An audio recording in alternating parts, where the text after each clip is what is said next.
Pakistan peoples party Bilawal Bhutto Zardari ने जलसे आम से खिताब करते हुए कहा कि पीटीआई कारकुन मेरा साथ दें, इंतकाम की सियासत दफन कर दूंगा। मैं जुल्म और इंतकाम की सियासत पर यकीन नहीं रखता। मजीद क्या कहा, देखते हैं मेहर आसम की इस रिपोर्ट में।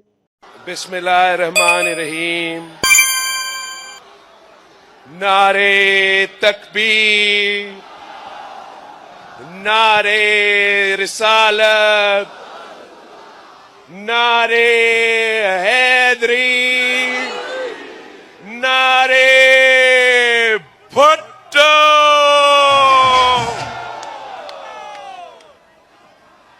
साथियों, मैं लाहौर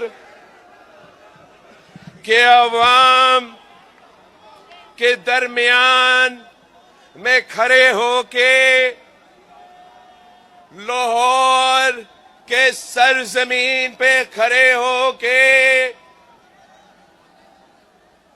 इस सूबे में, इस शहर में, इस मुल्क में रहने वाले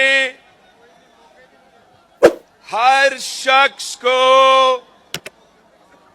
एक पैगाम भेजना चाहता हूं कि आप